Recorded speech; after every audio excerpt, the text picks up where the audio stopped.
আজকে আমি তোমাদের জন্য নিয়ে এসেছি ঝিঙে দিয়ে তৈরি একটি অসাধারণ স্বাদের নিরামিষ রেসিপি। এই গরমকালে দুপুরে বেলায় মুখে যদি কোনো কিছু খাবার না খেতে ইচ্ছা করে, তাহলে একবার এই রেসিপিটি অবশ্যই বানিয়ে ট্রাই করতে পারো। আর যারা ঝিঙে খেতে পছন্দ করে না, তারাও এই রেসিপিটি পেলে এক থালা ভাত নিমেষেই শেষ করে ফেলতো। Hello friends, welcome to Sangeeta's kitchen. আজ এই ঝিঙে রেসিপিটি তৈরি করব, এর জন্য আমি এখানে 500 গ্রাম ঝিঙেকে খুব ভালোভাবে কেটে নিয়েছি প্রথমে। আর ঝিঙেগুলিকে কিন্তু একটু বড় বড় করেই কাটতে হবে, কারণ ঝিঙে খুব নরম হয়। ছোট ছোট করে কাটলে ঝিঙে খুব সহজেই গলে যাবে, তাই একটু বড় সাইজের কেটে নিয়েছি।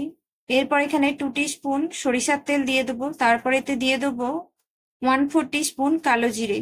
দেওয়ার পর খুব ভালোভাবে একটু নাড়াচাড়া করে নেবো। এরপর এতে দিয়ে দেবো কেটে রাখা ঝিঙে। ঝিঙে দেওয়ার পর খুব ভালোভাবে নাড়াচাড়া করে নিতে হবে। আর খুব ভালোভাবে নাড়াচাড়া হয়ে গেলে এরপর আমি এটি ঢাকনা চাপা দিয়ে রেখে দেবো। আর আমি এটা হাই ফ্লেমেই রাখবো 2 মিনিটের জন্য। এরপর ঢাকনা খুলে আরো ভালোভাবে একবার নাড়াচাড়া করে নেবো। এরপর এতে কিছু শুকনো মশলা দিয়ে দেবো।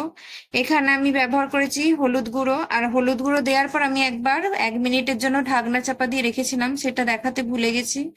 ঢাকনা খুলে তারপর এতে দিয়ে দেবো 1/2 টিস্পুন কাশ্মীরি লঙ্কার গুঁড়ো, 1/4 টিস্পুন জিরা গুঁড়ো এবং স্বাদ মতো লবণ। দেওয়ার পর খুব ভালোভাবে নাড়াচাড়া করে এখন আমি এটি ঢাকনা চাপা দিয়ে 5 মিনিটের জন্য মিডিয়াম টু লো ফ্লেমে রেখে দেবো।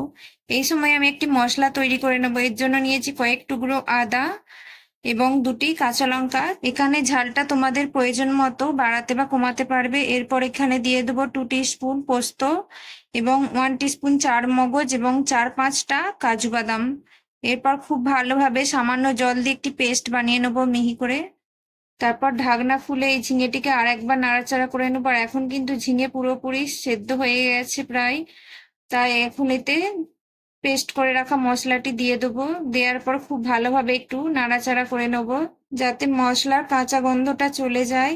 খুব ভালোভাবে একটু নাড়াচাড়া করে নেওয়ার পর এখন আমি এটিকে ঢাকনা চাপা দিয়ে 1 মিনিটের জন্য লো ফ্লেমে রেখে দেবো।